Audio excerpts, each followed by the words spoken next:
Olá, amigos. Aqui é Bruno Bortolucci Baguin, defensor público criminal no estado de São Paulo e sou professor de processo penal aqui no curso de Defensorias Públicas Estaduais do SERS. E a gente vai tratar hoje aqui de sujeitos processuais. Vamos lá. Primeiro, na tela com vocês, como a gente pode conceituar sujeitos processuais, qual o entendimento que a doutrina tem acerca dessa, como ela classifica essa figura dos sujeitos processuais. Vou colocar na tela com vocês aí nosso primeiro slide para o roteiro de estudos nosso. Vamos lá. Primeiro, sujeitos processuais, classificação doutrinária. Primeiro, nós temos quem? Sujeitos principais, aqueles sem os quais o processo ele não vai ter validade, ele sequer vai poder falar que ele é válido. Que são quem? O magistrado, o juiz, ou as partes envolvidas, ou seja, acusação e defesa. Ou seja, sem eles o processo não tem validade, ele vai ser...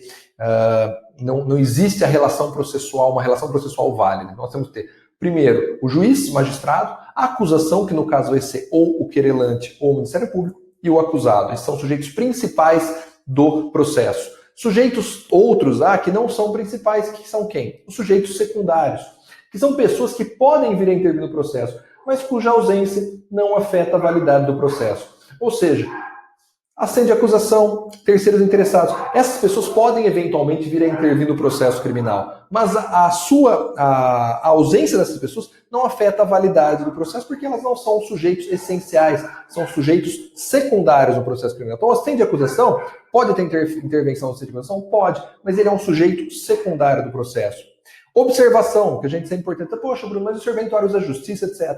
Eles não são sujeitos processuais, mas eles intervêm eventualmente no processo criminal e atuam como auxiliares ali da justiça. Por exemplo, os escreventes, todos aqueles que prestam um suporte administrativo ali no curso do processo. O exemplo que a gente tem aqui, auxiliares da justiça e terceiros não interessados, como por exemplo as testemunhas. Então, classificação doutrinária de sujeitos processuais, sujeitos principais, sujeitos secundários e aqueles que não são sujeitos, mas que intervêm para auxiliar eventualmente, certo?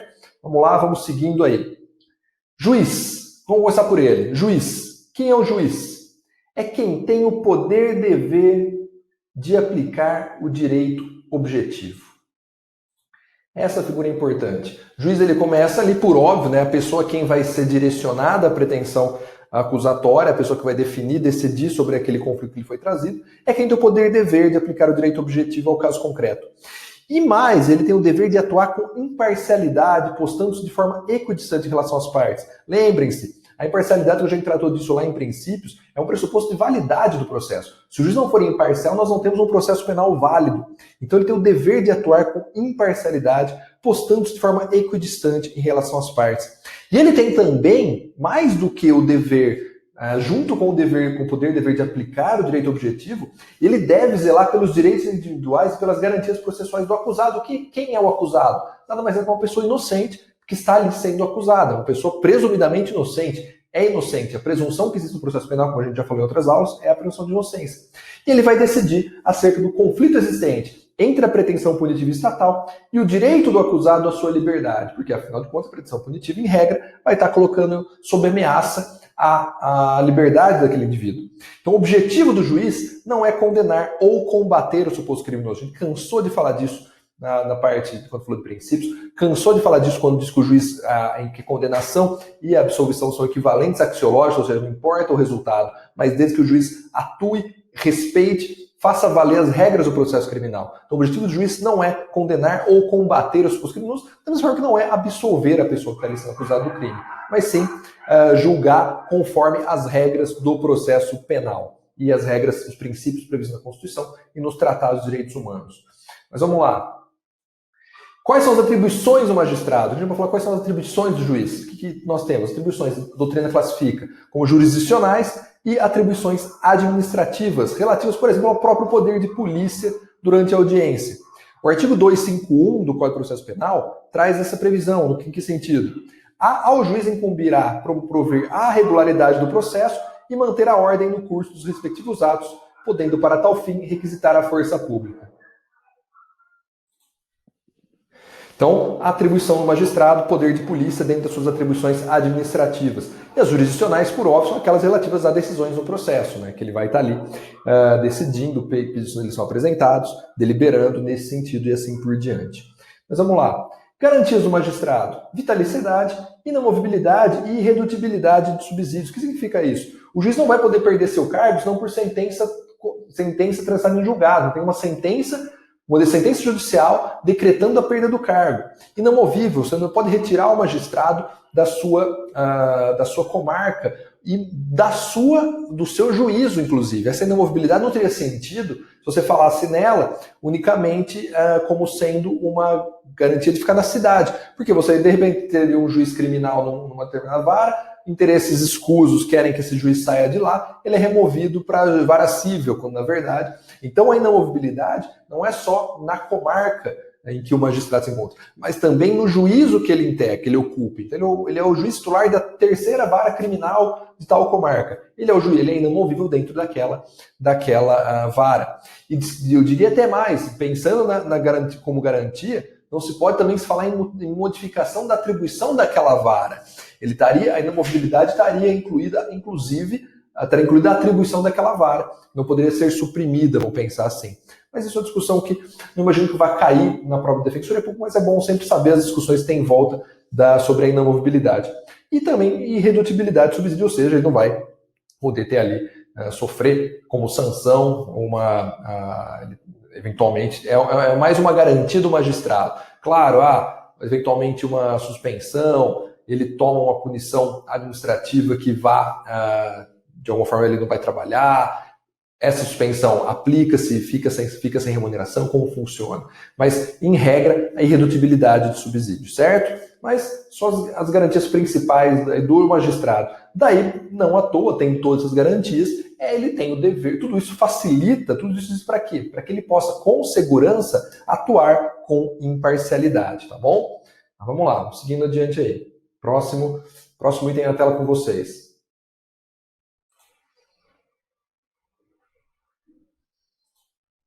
E quais são aqui, dentro da regulamentação do trabalho, do magistrado, da atuação, quais são os seus impedimentos? Isso é importante, porque a gente vai trabalhar agora. São circunstâncias, primeiro impedimento. Nós podemos falar o que são impedimentos. Não tem impedimento e suspensão. Impedimentos são circunstâncias objetivas, ligadas a fatos internos do processo, que atentam contra a imparcialidade do magistrado. Surge uma prescrição, surge uma presunção, absoluta de parcialidade. Isso que o Renato Brasileiro traz. Por quê? São causas de incapacidade objetiva, são circunstâncias que não tem que discutir. Não, mas o juiz vai saber ser isento nesse caso. Não, são regras, são disposições trazidas na lei que traz um rol taxativo de causas de impedimento.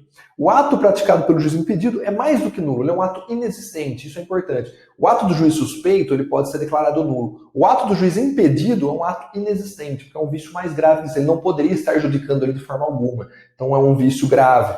Então o artigo 252 traz as hipóteses de impedimento. Primeira delas, o juiz não poderá exercer jurisdição no processo em que tiver funcionado seu cônjuge, parente. Seu cônjuge, aqui, além do cônjuge, você pode acrescentar companheiro, por óbvio, parente, conseguindo uma fim em linha reta ou colateral até o terceiro grau. Isso vai ser sempre a regra, sempre até o terceiro grau. Inclusive como defensor, ou advogado, órgão do MP, autoridade policial, auxiliar de justiça ou perito. Então, primeira regra, o juiz não vai poder atuar nesse processo por razões óbvias, né? 252, em que ele próprio tiver desempenhado essas funções ou servido como testemunha. 3, em que tiver funcionado como juiz de outra instância, pronunciando-se de fato ou de direito sobre a questão. Nesse caso aqui é importante, tem-se entendido não haver esse impedimento se o juiz tiver proferido o despacho de mero expediente. Porque, vejam só, um impedimento trazido pelo 252 se o juiz tiver funcionado como juiz, ele trabalhou como juiz em outra, igual, ele virou desembargador, mas ele atuou naquele processo, chegou para ele para julgar, ele atuou lá em primeiro grau, olha que coisa mais curiosa. Como que agora ele vai julgar, rever uma decisão no processo em que ele atuou? Entende-se que ele poderia, se ele não tiver decidido nenhuma questão relativa a fato ou direito, por exemplo, só tendo despachos mero expediente, sem avançar no mérito da questão. Também não haveria, em tese, esse impedimento se ele atuou previamente em processo administrativo contra o acusado. Porque a lei, o artigo 3º, fala, o artigo 252 do 3º, fala do juiz ter atuado em outra instância, ou seja, dentro do processo judicial. Não fala em outra esfera, na esfera administrativa. Então, se por acaso ele atuou no processo disciplinar contra aquela pessoa, não teria em tese impedimento ele atuar no processo criminal. Eu entendo, pessoalmente, pensando na imparcialidade, que embora não haja impedimento, pode-se arguir uma suspeição. Eu acho que é difícil você falar que não haja quebra da imparcialidade. Mas, claro, a jurisprudência entende que neste caso, vem aqui comigo, volta comigo para a gente discutir melhor. Deixa eu tirar aqui. A jurisprudência entende que nesse caso, o que acontece? Se por acaso o juiz... Então, assim, não haver impedimento, se ele só despachou, não decidiu nada naquele processo na instância anterior, na primeira ou na outra instância, o que eu acho também é complicado, caso entendo que deveria ser considerado impedimento, mas, enfim, é o que se entende, dá para arguir uma suspeição. E o processo administrativo, como acontece? O que se entende é, ele deliberou no processo administrativo, alguma questão relativa ao acusado, depois está julgando ele no processo criminal, não teria impedimento. Só que a jurisprudência entende que, se no processo administrativo ele precisou avançar no mérito da questão, por exemplo, um processo administrativo que apurou um ato ilícito praticado por um servidor público, e ele, no processo administrativo, ele avança e fala, um servidor do judiciário, por exemplo, ele presidiu o processo administrativo contra ele, depois julgou o processo criminal. Ele avança ao mérito, fala, ele praticou o fato assim, assim, assim, tanto que estou aplicando a sanção. Nesse caso, não há o que... não poderia atuar porque ele se manifestou sobre o mérito. Especificamente aprofundou o mérito da questão, entenderam? Mas, em regra, não há impedimento se ele atuar no processo administrativo contra o acusado e depois no processo criminal contra aquela pessoa, contra o acusado, em que o processo há contra o acusado, ele atua como juiz, não haveria esse impedimento. Salvo se tivesse a questão dele no processo administrativo ter atuado de forma profunda e revolvido provas, avançado ao mérito da questão. Eu, no meu entendimento, entendo que ele estaria, se não impedido, pelo menos suspeito em qualquer caso desse, porque não há como se falar em imparcialidade objetivamente com todo esse contato, toda essa contaminação em relação ao contato com outros fatos. Mas vamos lá, na tela de novo com vocês aí para a gente seguir no nosso estudo. Outra hipótese, inciso 4, ele próprio ou seu cônjuge ou parente, consanguíneo ou afim em linha reta ou colateral até o terceiro grau, inclusive, for parte direta ou diretamente interessado no feito. Por óbvio, ele tendo interesse direto ali, ou for parte no feito, ou seu cônjuge, ou parente, ou até terceiro grau, é óbvio que ele não vai poder participar. Impedimento objetivo, porque objetivamente ele está com a sua imparcialidade prejudicada. Uma dica que eu fiz para vocês, para decorar isso, esses impedimentos por parentesco, consanguíneo ou afim, alcançam no máximo o terceiro grau, e, repito, esse inciso 4 aqui transforma para o inciso 1, que a gente trouxe lá em cima, se aplica também ao companheiro. Tá? Porque veio da Constituição de 88, o Código de 1942, 41, não vai ter essa previsão lá. Impedimentos outros trazidos com a Lei 13.964, famigerado pacote anticrime, ou seja, o terceiro D, que fala que o juiz que, na fase de investigação, praticar qualquer ato incluído nas competências dos artigos 4º e 5º do Código, ou seja, qualquer ato ali no curso da investigação, zelando ali, sequer de competência do juiz e garantias, ele ficará impedido de funcionar no processo. Então, uma outra causa de impedimento trazida com o pacote anticrime. E, por fim, o juiz que tiver contato com o conteúdo da prova declarada inadmissível não poderá proferir a sentença ou acórdão. A gente falou disso na aula de provas, né? Então, mas tanto estes, o terceiro D como o 157, parágrafo 5º, estão suspensos pelo ministro Luiz Fux, no âmbito do STF, no controle concentrado, mas, voltando a vigorar, sendo cassada essa suspensão, o STF reconheceu pela constitucionalidade desses dispositivos, eles em respeito eles são artigos que dizem respeito à hipótese de impedimento do magistrado. O que praticou ato como juiz de garantia não vai poder atuar no processo, posteriormente, e o que teve contato com a prova ilícita está impedido de continuar a funcionar no processo, tá bom? Não vai poder proferir sentença ou acórdão. Hipóteses de impedimento, isso é importante também, você pode buscar no CPC, se aplicam no CPC. As hipóteses de impedimento do CPC, artigo 144, do CPC de 2015, ao Código de Processo Penal. Porque o Código de Processo Penal tem algumas hipóteses, só que que são taxativas, mas nada impede que você se aplique, que você busque também no CPC essas hipóteses. A doutrina classifica como taxativo o CPP, o 252, quando traz essas hipóteses, mas não é correto quando você fala na aplicação do CPC 215, CPC 2015, artigo 144. Mas qual que é o cuidado aqui? Porque seria ideal falar em taxativo para você não criar uma hipótese ou outra de impedimento. Então, pensando no 252, do CPP, mais 144 do CPP, a soma dos dois aí, você tem aí nesses dois dispositivos as hipóteses taxativas de impedimento do magistrado. E se há impedimento no processo civil do juiz em algumas hipóteses que não tinham previsão antes, o que dirá no processo criminal, em que a imparcialidade é ainda mais essencial, porque o que está em jogo ali é a liberdade humana, tá bom? Não vou ler aqui o artigo 144 inteiro, mas as hipóteses de impedimento do CPC de 2015 se aplicam por analogia ao processo penal. Vamos lá.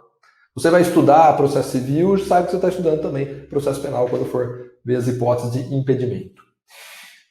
253, importante, trata dos juízos coletivos, que são quais? Que são os tribunais, órgãos colegiais, órgãos fracionados de tribunais, órgão especial, câmara, turma. Nesses juízos coletivos, não poderão servir no mesmo processo juízes que forem entre si parentes ou consanguíneos ou afins, em linha reta ou colateral, até o terceiro grau. Então, de novo isso, até o terceiro grau, então não poderá funcionar no mesmo juízo, no mesmo tribunal, no mesmo órgão fracionário do tribunal, no colégio recursal, numa turma recursal, aqueles que forem entre si parentes até o terceiro grau, certo? Em linha reta ou colateral. Então, vamos lá, sempre isso, lembrem sempre dessa regra do terceiro grau. Suspeição. Suspeição é um vício menos grave. A suspeição, ela são circunstâncias subjetivas que dizem respeito ali a fatos externos ao processo. O impedimento são circunstâncias objetivas ligadas a fatos do processo. A suspeição são fatos externos do processo.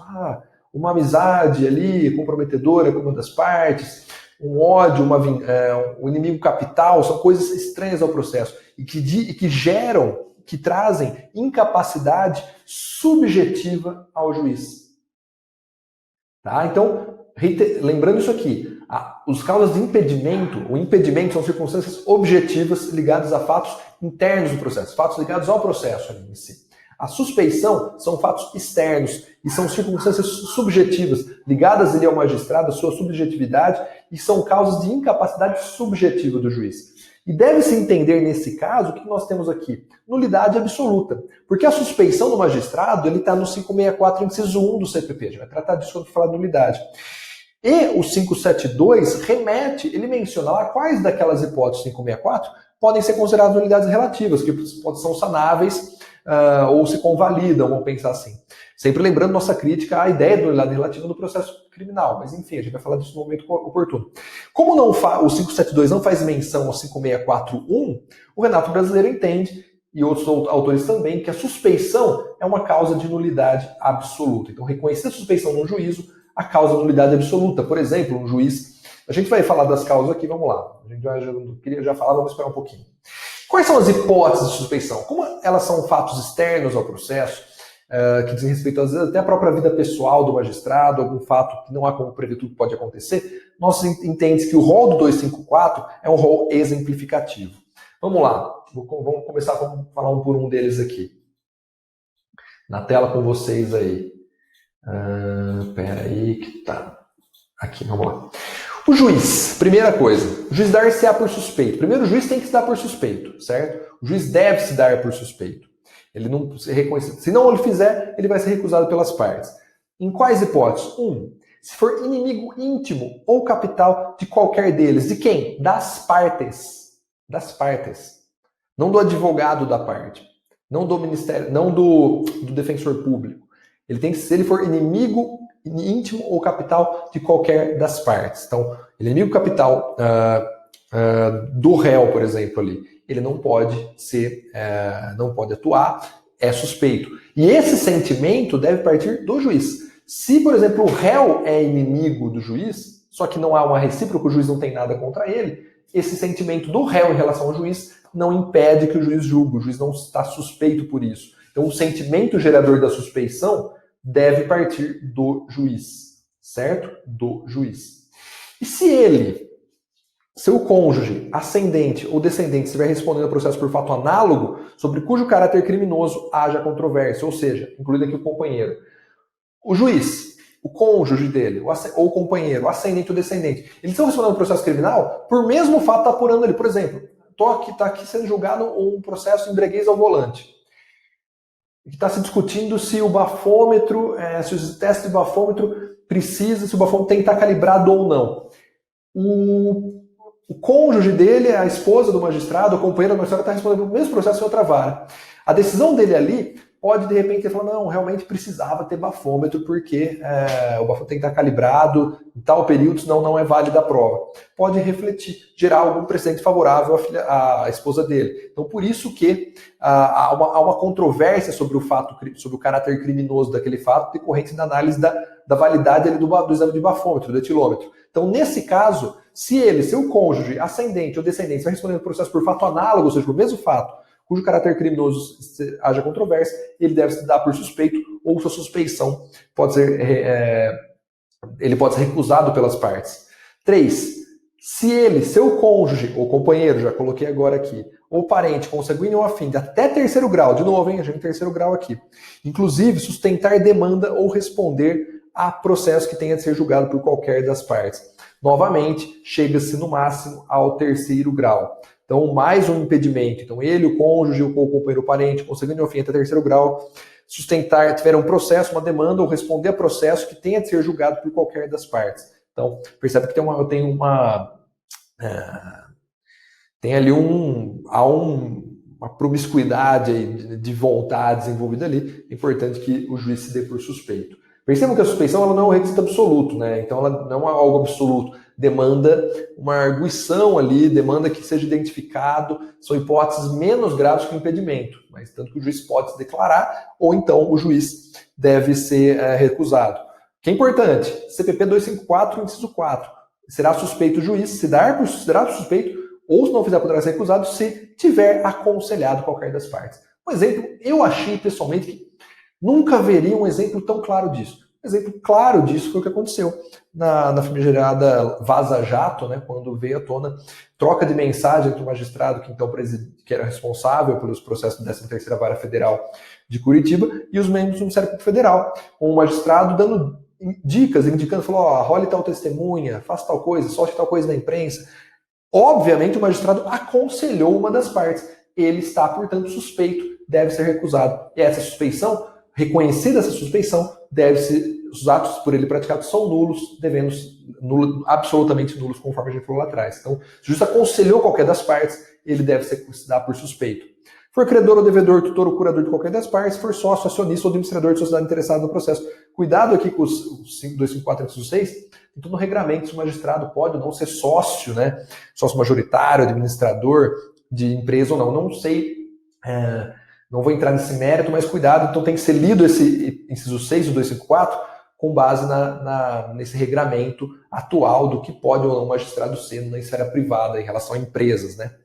O que é importante? O CPC novamente sendo aplicado. Artigo 145. Aplicado ao processo penal por quê? É o juiz poder declarar suspeito por motivo de foro íntimo, sem necessidade de declarar suas razões. Ou seja, tem alguma coisa que o juiz não está confortável. Ele se sente, não está em nenhuma dessas hipóteses exemplificativas do 254, mas tem algo que eu não deixo confortável. Ele não é amigo íntimo, mas ele tem uma proximidade. Ele foi jantar com esse pessoal um dia, estava num bar, está num grupo de WhatsApp, ele não se sente à vontade para julgar, ele se dá por suspeito por motivo de foro íntimo. Melhor que ele faça isso, que isso tem a ver com assegurar um julgamento imparcial, tá bom? Vamos lá, vamos seguindo.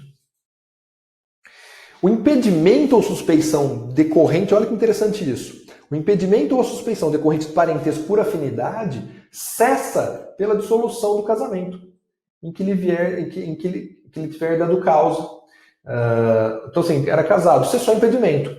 Salvo sobrevindo descendente, ou seja, o juiz é casado com a esposa. Tem lá, separam, cessou separaram, ok. Mas se tiver filho, permanece, porque eles têm em comum ali um vínculo muito forte. Pessoalmente, eu acho difícil é difícil você sustentar que não haja suspeição, mesmo, talvez não impedimento, mas suspeição quando há, porque às vezes, a depender da situação concreta, remanesce um vínculo emocional, seja para o bem, seja para o mal, entre os ex-cônjuges ali, isso demandaria uma análise caso a caso. Mas, em regra, dissolve-se, afasta-se esse impedimento, né? Salvo sobrevindo descendentes. Mas ainda que dissolvido, olha que interessante, ainda que dissolvido o casamento sem descendentes, não funcionará como juiz olha aí, permanece o impedimento em relação aos parentes do ex-cônjuge. Não funciona como juiz o sogro, o padrasto, o cunhado, o genro ou o enteado de quem for parte no processo, tá bom? Então, permanecem esses impedimentos. Não funcionará, não é como não poderá ou será suspeito. Não, não funcionará. São causas de impedimento. Todo processo não poderá ser juiz o sogro, o padrasto, o cunhado, o genro ou o enteado de quem for parte no processo. Mesmo que dissolvido o casamento sem descendentes.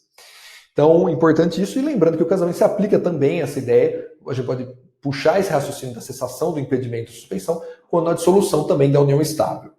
256. A suspeição não poderá ser declarada nem reconhecida quando a parte injuriar o juiz ou de propósito der motivo para criá-lo. Isso é importante.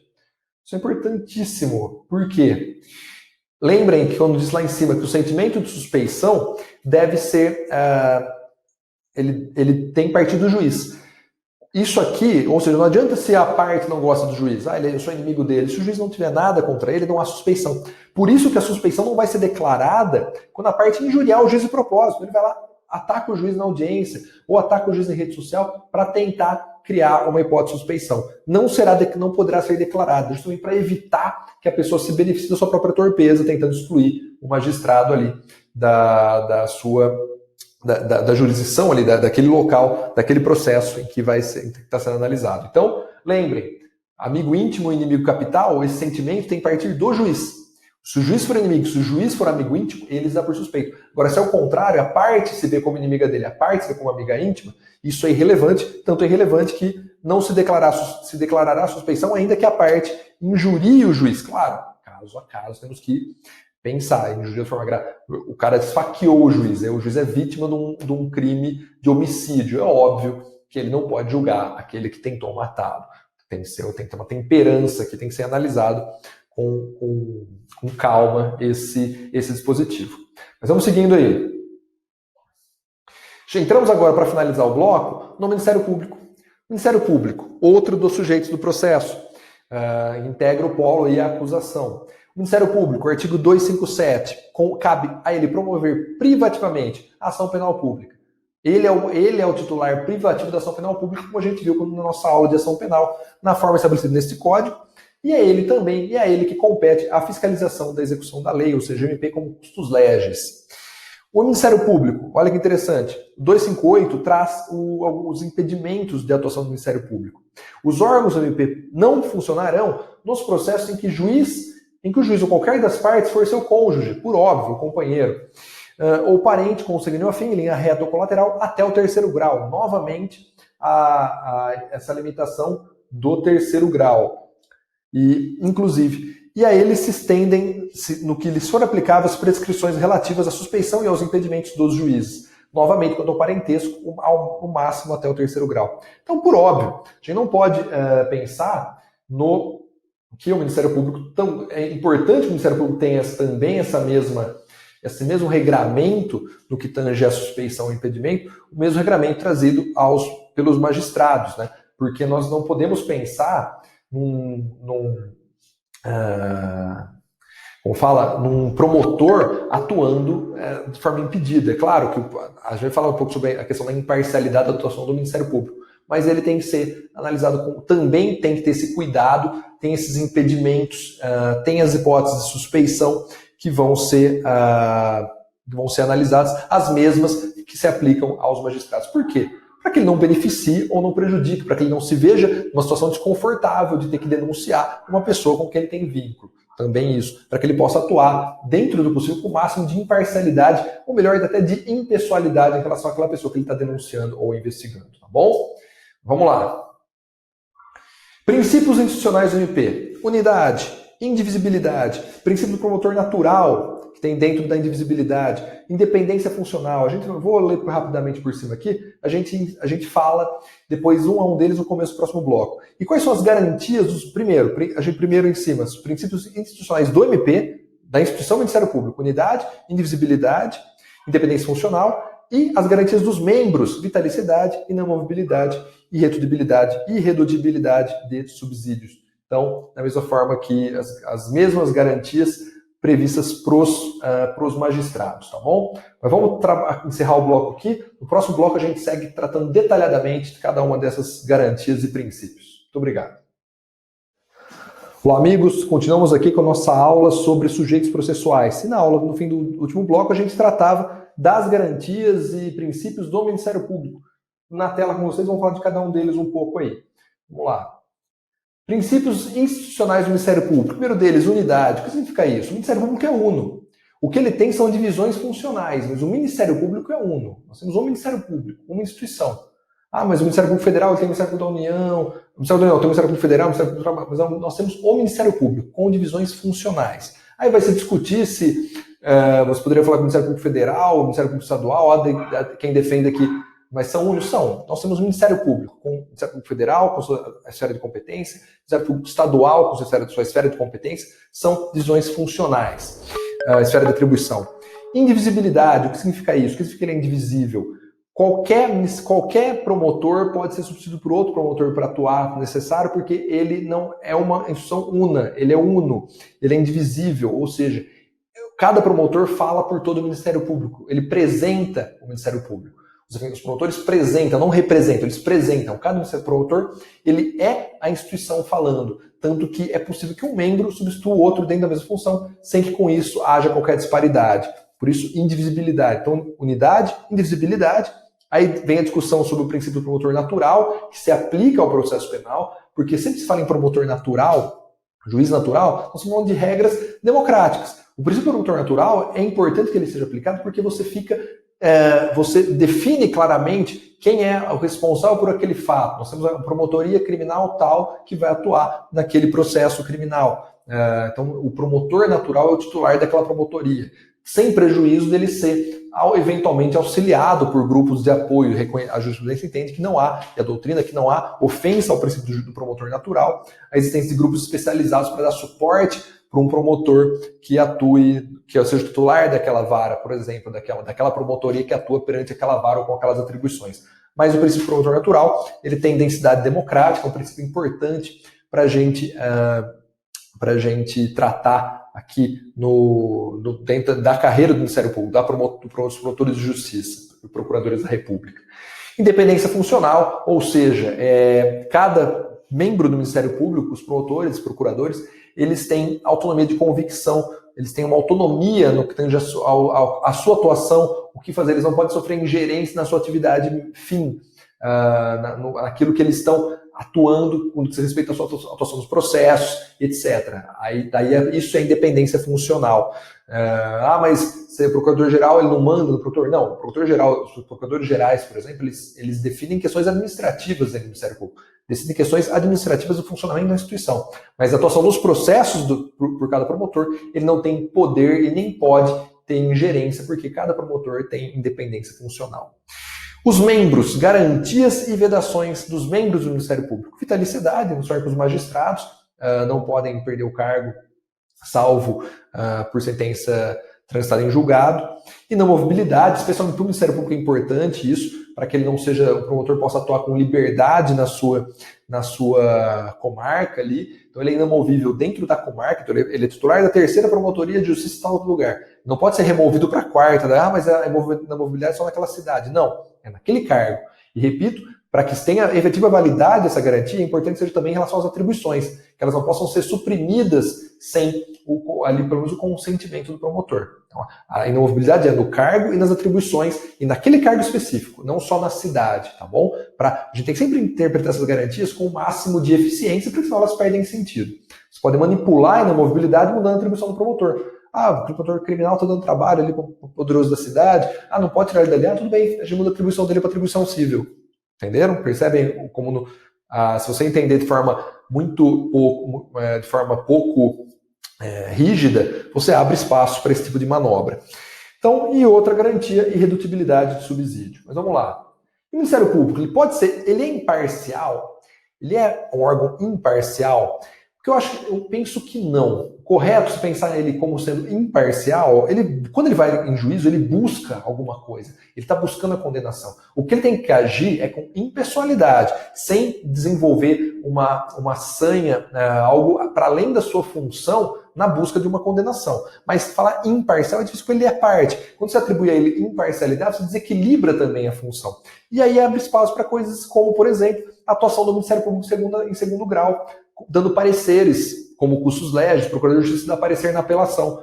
Ah, mas ele está atuando como custos legis, ele é imparcial. Não. A tese da Defensoria, nós temos uma tese aqui na Defensoria de São Paulo, a tese institucional número 11, que fala que a abertura de vista dos autos em segunda instância para a Defensoria Pública após o MP se manifestar é um corolário ali do contraditório da ampla defesa. Então, é uma tese, não tem o CPP isso, o promotor vai lá, ele apresenta o parecer, o Procurador de Justiça apresenta o parecer em segundo grau e vai para julgamento.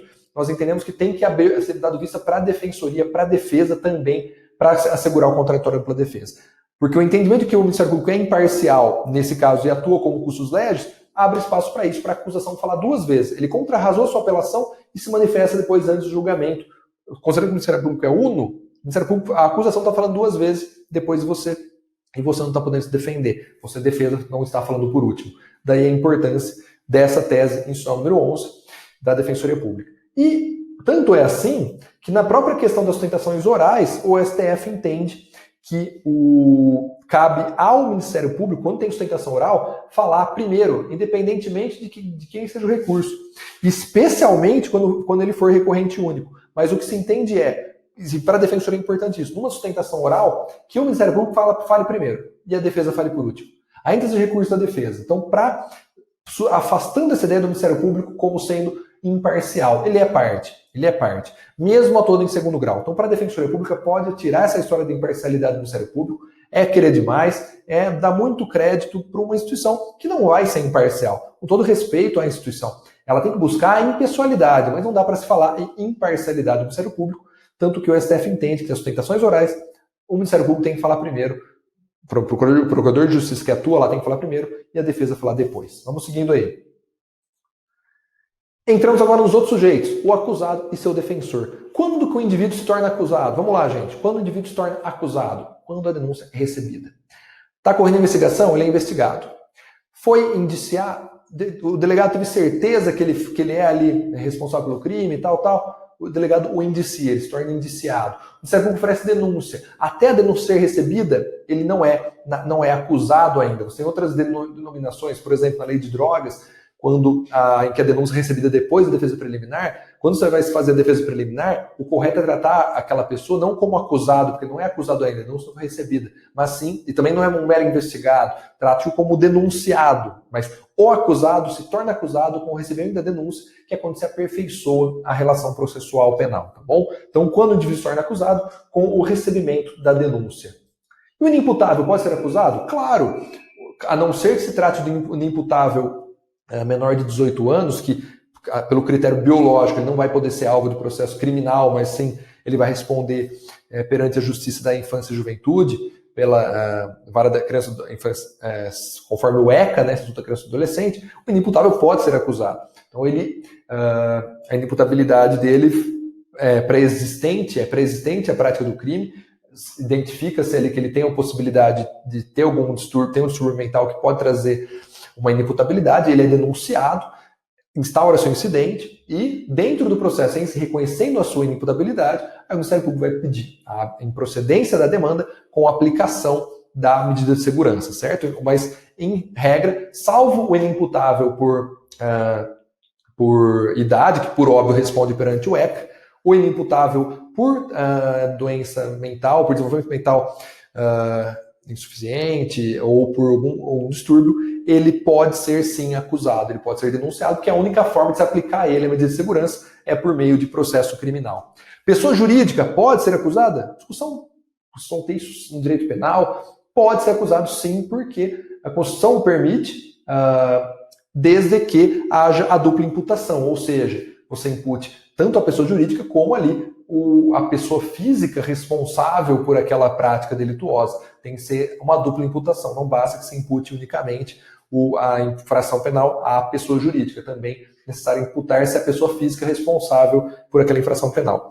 E o acusado no processo criminal, ele é um titular de direitos e garantias. A gente tratou muito disso nos princípios, não vou repetir aqui, mas ele tem que ser visto como isso, mais que ele não é um objeto, alvo da tutela penal, do processo criminal. Ele é um titular de direitos e garantias, presumidamente inocente. Partimos daí.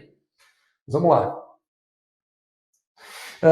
O 259 fala sobre... Eu não vou ler todos os dispositivos, tá bom? Porque são extensos, a gente tem pouco tempo nessa aula específica.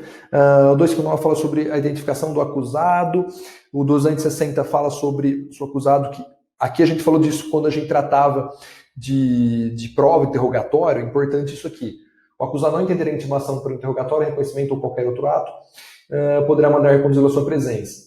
Nesse caso aqui, o STF entendeu, a gente já tratou na aula de provas, na DPF 395444, que não foi recepcionado pela Constituição a condição coercitiva do acusado para interrogatório, porque se ele pode ficar em silêncio, não tem sentido forçá-lo a prestar interrogatório, conduzi-lo à força perante a autoridade policial, autoridade judiciária, se ele pode ficar em silêncio. Então reconheceu-se a inconstitucionalidade não recepção, na verdade, perdão, da expressão para interrogatório na condição coercitiva do 260, que é o acusado não atender à intimação. Percebam que a própria redação está confusa. Isso poderia ser tratado, 260, quando fala do interrogatório, mas está jogado aqui nos sujeitos processuais. Então é uma redação meio sofrida, né, do Código de Processo Penal. 261, nenhum acusado, ainda que... Isso é importante. Você que quer ser defensor, que é defensora, olha que legal, o que pensam de você? Nenhum acusado, ainda que ausente ou foragido, será processado ou julgado sem defensor. Parágrafo único. A defesa técnica, quando realizada por defensor público ou dativo, será sempre exercida através de manifestação fundamentada. Ora, toda defesa deve ser adequada, e não só do defensor público ou dativo. Aqui é uma coisa que eu peço para vocês, vou voltar aqui comigo. A prática, eu estou vendo no dia a dia, que muito embora o legislador tenha previsto isso, demonstra um profundo desconhecimento da atuação do defensor público. A Defensoria Pública hoje no Brasil, eu falo pela Defensoria de São Paulo, eu falo pelas outras, a Defensoria de São Paulo, vamos falar pela Defensoria de São Paulo, é a grande responsável por a grande parte das modificações jurisprudenciais no STJ e no STF. Nós temos demandas, por exemplo, eu pessoalmente, eu tenho um processo meu que tramita no STF, que discute a recepção ou não da contravenção do porte de arma branca. Foi reconhecido em repercussão geral, vai julgar algum dia, tá lá. Um processo um recurso extraordinário que eu ingressei. O colega nosso aqui também, do Estado de São Paulo, é dele o recurso extraordinário que se discute a constitucionalidade do artigo 28 da Lei de Drogas. E fora uma série de disputas, de lutas, de contribuições à jurisprudência. Então, a Defensoria Pública, essa disposição, ela acaba sendo preconceituosa, porque por óbvio que a atuação do defensor é de excelência, é de qualidade, e por óbvio que qualquer defesa, não só do defensor público, tem que ser devidamente adequada, fundamentada, devendo o juiz reconhecer como indefeso, declarar indefeso o réu na hipótese de insuficiência da defesa, de deficiência da defesa. Então, só uma crítica que você faz a esse dispositivo, que é um pouco preconceituoso, né? Mas vamos fazer justiça aqui, mas está previsto isso. Mas toda a defesa tem que ser adequada, não só realizada por defensor público ou dativo. De novo aí, 262 trata do curador ou acusado menor, daqueles dispositivos que se trazem anteriores ao Código Civil, vigentes, esse dispositivo é da época do Código Civil de 16, em que a maioridade civil plena se dava aos 21 anos. Não existe mais essa figura, com o artigo 5º do Código Civil novo, a maioridade sendo em 18 anos, não tem mais aplicação. 263 fala se o acusado não tiver defensor, ser-lhe-á nomeado pelo juiz, ressalvado o seu direito de a todo tempo nomear outro de sua confiança, ou a si mesmo defender-se caso tenha habilitação. Então, ele poderá se defender caso ele tenha a habilitação técnica, mas ele tem direito de escolher o seu defensor a qualquer tempo. Ele não tem advogado, abandonou o advogado.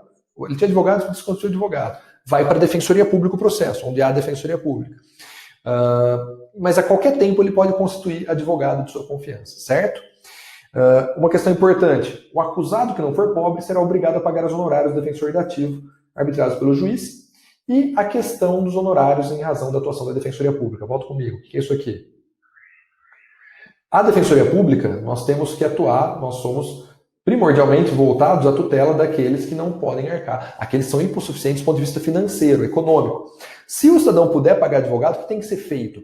O juiz tem que arbitrar o honorário. Na Defensoria Pública de São Paulo, nós temos uma regulamentação, o honorário não vem para o defensor, por óbvio, mas ele arbitra-se os honorários e esse honorário é voltado ao fundo da escola da Defensoria Pública do Estado de São Paulo. Por quê? Identificando que o acusado pode pagar, ele tem que ter defesa. Ok, nós temos que atuar. No processo criminal, temos que atuar.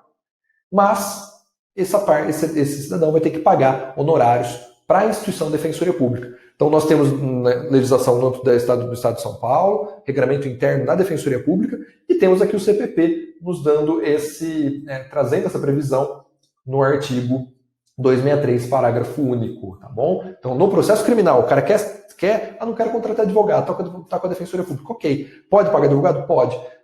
Vai ser arbitrado honorários que vão ser pagos no caso de São Paulo, para um fundo da escola da Defensoria Pública. 264, ele traz, você vai estudar, ele fala da figura do solicitador, em que, salvo motivo relevante, os advogados e solicitadores serão obrigados, sob pena de multa, a prestar seu patrocínio aos acusados quando nomeados pelo juiz. Não existe mais a figura do solicitador, hoje seria um estagiário de direito, né? Mas também não pode atuar sozinho, depende do advogado atuar, né? Então ele fala que vai ser multado se ele recusar a atuar quando nomeado pelo juiz. Aplica-se essa multa, então o advogado que se recusa a atuar quando nomeado.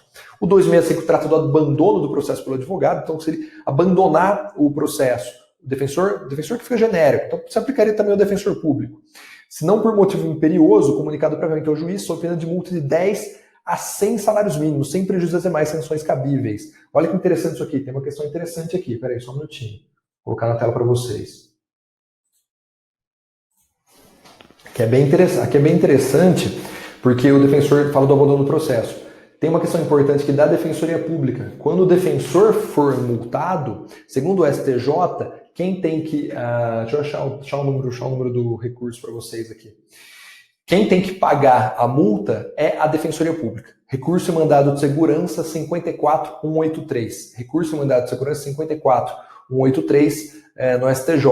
Reconheceu que multado o defensor público tem que a Defensoria Pública pagar a multa sem prejuízo de eventual ação regressiva. No caso aqui era um abandono do plenário. O defensor abandonou o plenário. É um expediente que em casos extremos eu vejo como legítimo utilizar, não precisei, mas eu sei de colegas que fizeram, e o juiz multou o defensor que abandonou o plenário. Mas aí discutiu essa questão, reconheceu-se que cabe à Defensoria Pública pagar a multa, não o defensor pessoalmente. Então, recurso e mandado de segurança 183. Vamos seguindo adiante aí. Então aqui fala da multa para o defensor que abandonou o processo, ou seja, não pode simplesmente abandonar, ele tem que informar, estou saindo do processo. Ele não pode simplesmente, o advogado ou o defensor, não apresentei resposta à acusação, não apresentei razões de apelação, nomeei advogado. Não, você vai ser multado, você tem que sair fundamentadamente, avisar que saiu, estou saindo do processo, nomeei advogado para ele, entendeu? Não pode ser dessa forma atabalhoada. O 266 fala que ele perdeu um pouco de objeto porque ele tratava da construção do defensor, do advogado, independendo de instrumento mandado, se o acusado indicar por ocasião interrogatória. Por quê? Antes da reforma de 2008, o interrogatório era o primeiro ato do processo. Então, às vezes o réu chegava na audiência, você acabava de conhecer o advogado, e falava, esse é meu advogado. Não tem mais sentido, porque hoje a defesa, já na resposta à acusação, tem que estar com o advogado para ter procuração. Como eu vejo a aplicabilidade nisso aqui? Na hora da audiência, chegar o réu e falar, na verdade, eu desconstituí meu advogado, ele é meu advogado. Teria aplicabilidade ainda. Então, essa possibilidade de indicar o advogado oralmente, o advogado juntar procuração posteriormente, tá bom? E o 267 traz, nos termos do artigo 252, os impedimentos dos defensores, que são aplicáveis aos defensores públicos. Defensoria Pública, para a gente já chegando na parte final aqui desse bloco. Princípios institucionais. Vamos falar da nossa instituição, da instituição que você, meu amigo, minha amiga, quer ingressar, da qual você quer fazer parte. Unidade, indivisibilidade, independência funcional. Então, os mesmos princípios que tem o Ministério Público, tem a Defensoria Pública. Unidade, indivisibilidade, independência funcional. São objetivos da Defensoria Pública. Primazia da dignidade humana e redução das desigualdades, afirmação do Estado Democrático de Direito, prevalência e efetividade dos direitos humanos e a garantia dos princípios constitucionais da ampla defesa e do contraditório. Tudo isso na nossa Lei Complementar 80 de 94, tudo isso tem estreita relação com a sua atuação no processo penal. Vamos lá. E quais são as garantias dos membros da Defensoria Pública?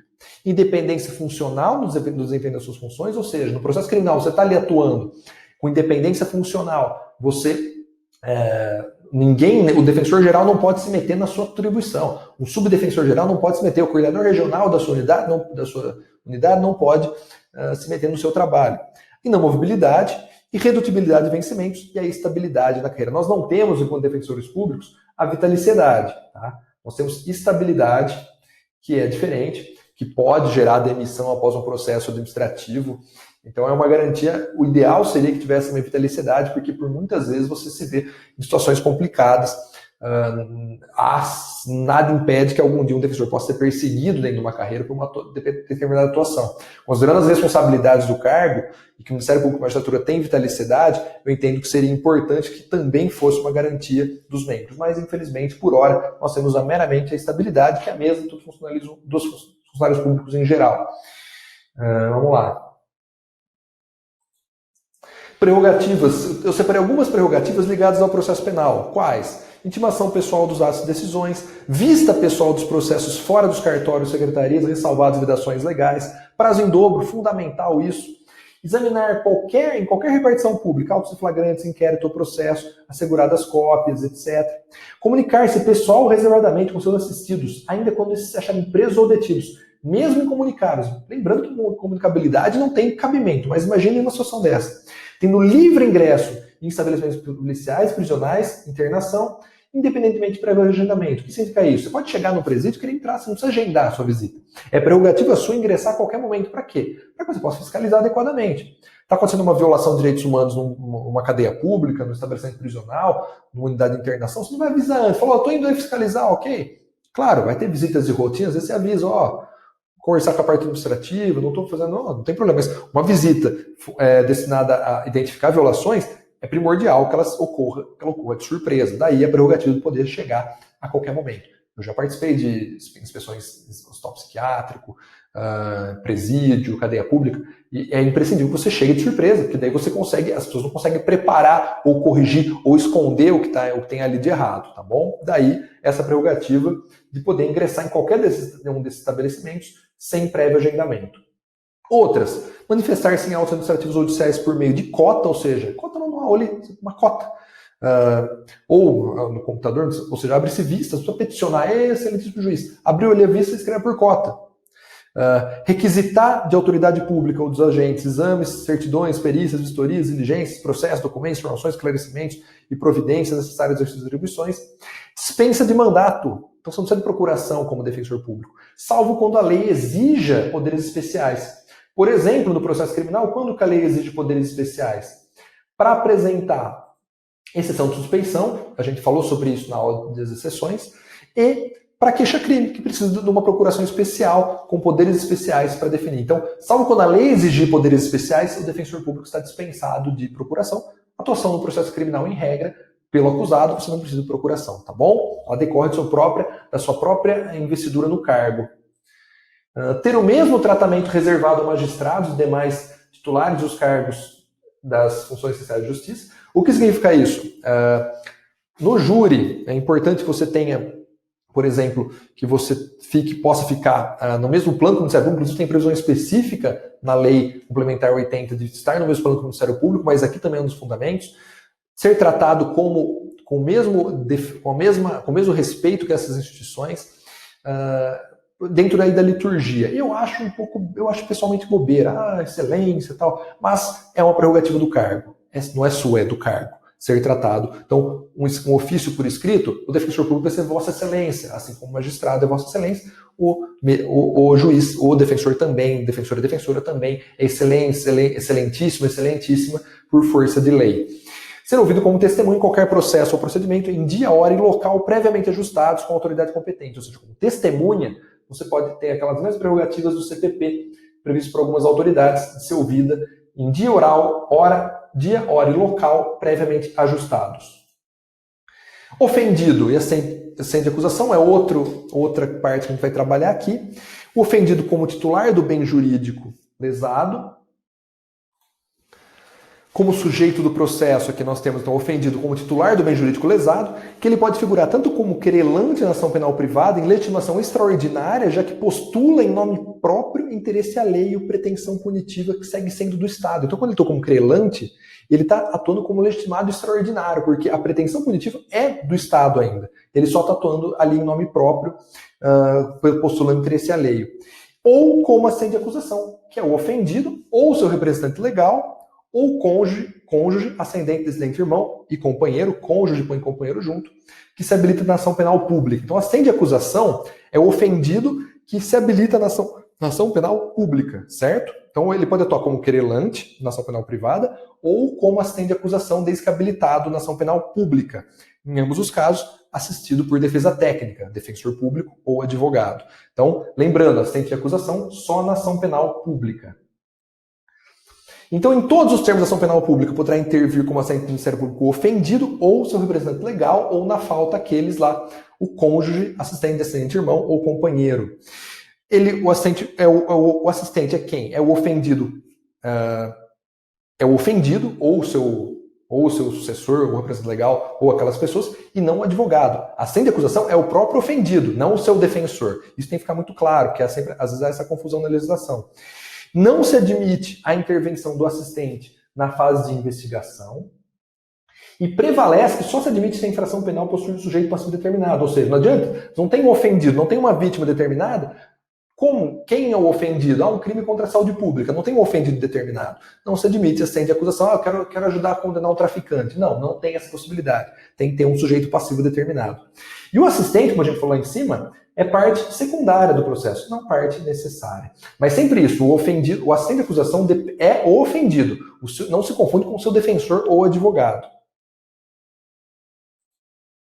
E qual é o interesse do assistente de acusação? Tem 3 correntes. Primeira, a figura do assistente não foi recepcionada pela Constituição de 88. Em que sentido?